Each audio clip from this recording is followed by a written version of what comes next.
your hands together for Bob Carroll. What a night, what a night, what a crowd. My name is Bob Carroll, one of the better, cheaper acts in America. If you like the show, tell your friends. If not, please be quiet because I need the business. How many people are here tonight? Raise your hand. Who couldn't show up? Same people. Good. It's kind of dark in here. I'm just going to pretend I can see you. So good evening. And how many would like to see magic performed by a true professional? Yeah. Well, this is going to be a big freaking disappointment. All right, good. How many like card tricks? Yeah, no, that's good. I'm going to do a rope trick instead.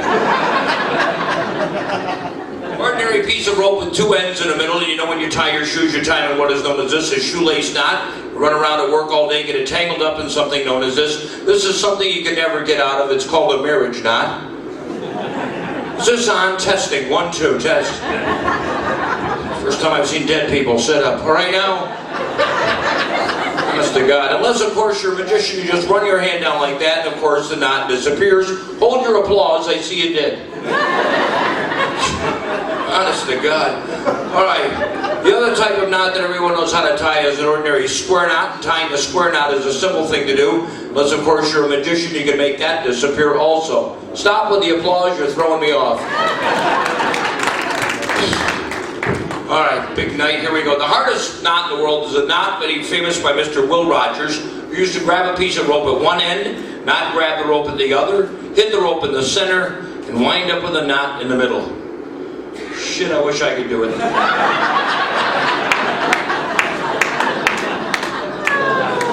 But if you ever saw him, it was really good. All right, we're going to try it tonight, so this works once out of every 300 times. So we'll be here for a while. What else we got to do? All right, here we go. Wind, knot in the middle. Shit, even I can't see the place. All right, here we go. Here we go. Wind up with a knot. That's close enough. Look at that, ladies and gentlemen. A knot. Holy shit, I bet you thought I was going to be good. Right now. All right, here we'll do it the hard way. We'll bring up both ends of the rope. Bring up the middle, which is somewhere in between the two ends. And now, ladies and gentlemen, and those of you who aren't sure, this will be a miracle. Let's see if we can do this. Perfect. 2 pieces of rope. Thank you very much. Thank you. That's it. All right, never mind. We'll bring up all the ends of the rope. Say the magic words, hachi hachi. And it's back to the way it was before. An ordinary piece of rope, ladies and gentlemen. All right, here's a trick I got from an old Chinese magician by the name of Hung One. His brother was Hung Two. He had 3 Chinese virgins for daughters, 2 young 2, 2 dumb 2, and no yen 2. You know, I'm going to keep going. You pick out the jokes you like, okay? These will be funny in the car on the way home.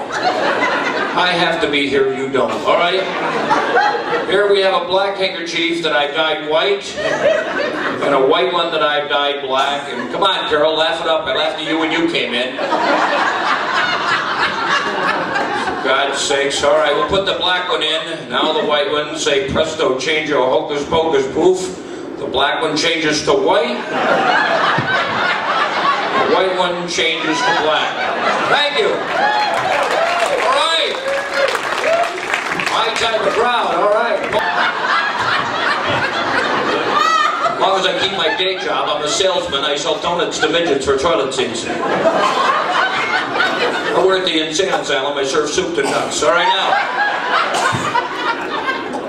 We'll take the spots off, throw them inside the can, and believe it or not, ladies and gentlemen, we have 1 and 2. It's a miracle, ladies and gentlemen. Maybe magic isn't your thing anyway. Maybe it's ESP, extrasensory perception. We all have it, we just don't use it enough. How many times have you heard the phone ring and knew someone was on the other end? Thank you, lady. It's a rhetorical question. You don't have to answer any of this stuff. But thank you for participating. How many times have you heard somebody at the door and knew it was a Jehovah's Witness? How many times have you walked towards the bathroom and knew you had to go? It's ESP or ESPP, we don't know.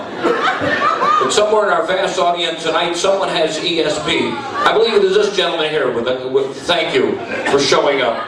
Garth Brooks, ladies and gentlemen. Garth Brooks is in our audience tonight. Thank you, Garth, for showing up.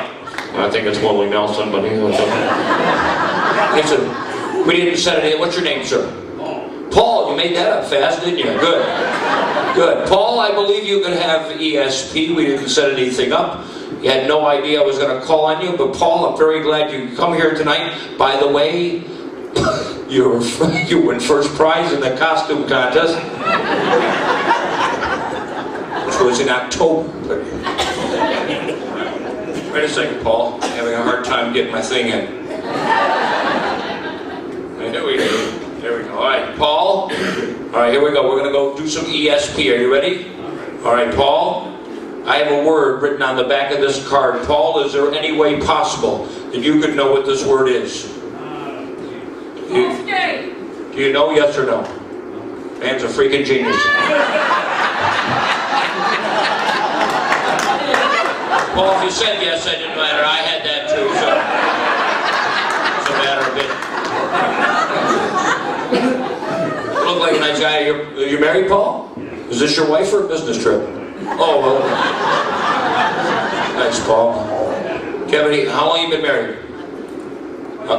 Oh, thank you. I didn't know you were a ventriloquist, Paul, but that's nice. I didn't see your lips with Paul. That's really good. 21 years. Do you have any children, Paul? Yes. How many? 3. One of each? I want to picture my pride and joy. I always like to... Carol, it says pride and joy. You see it? Pay attention. I'm glad you're staying up all this late. But Paul, I brought with me tonight a famous male celebrity's picture. Name any male celebrity. I have his picture with me tonight. Burt Reynolds. Burt Reynolds is a celebrity to you. You got to get out of the house more. You know that? Burt Reynolds. But ladies and gentlemen, a freaking amazing coincidence. There he is. Burt Reynolds. When he was a little kid. Paul, I did this last week. The guy said Tiger Woods. I said, this is Tiger. He said, don't give me that crap. I said, listen, I know Tiger Woods when they see him somewhere. People in the back of the cheap seats.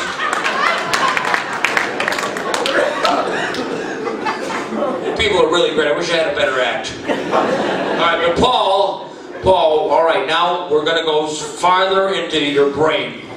This is going to be a short trip.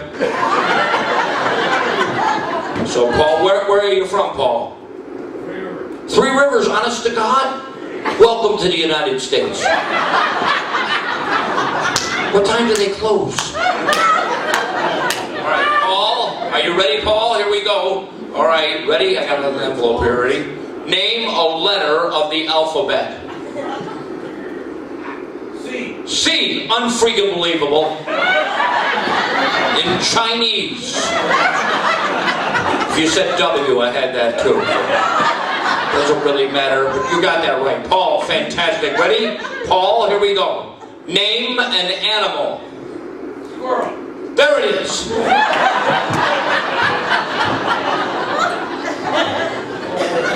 You're doing great, Paul. All right, Paul, now finally, you're in Stop and Shop. You're walking around in a daze. You're in the cereal aisle. You reach up on the shelf, Paul, and you grab a cereal. What cereal do you have in your hand? Cornflakes.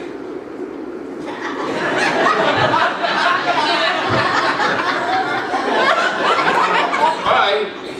Just want to know. Cornflakes. Right. That's very inventive.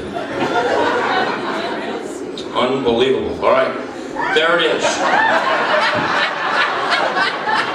Cornflakes.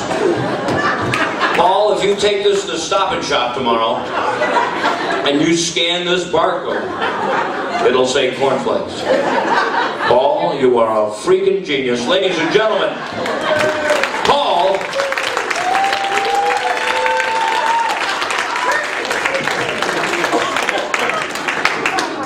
he gave himself a standing ovation.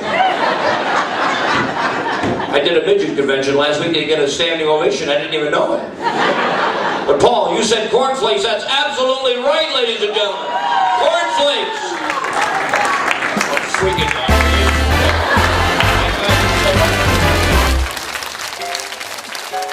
Thank you.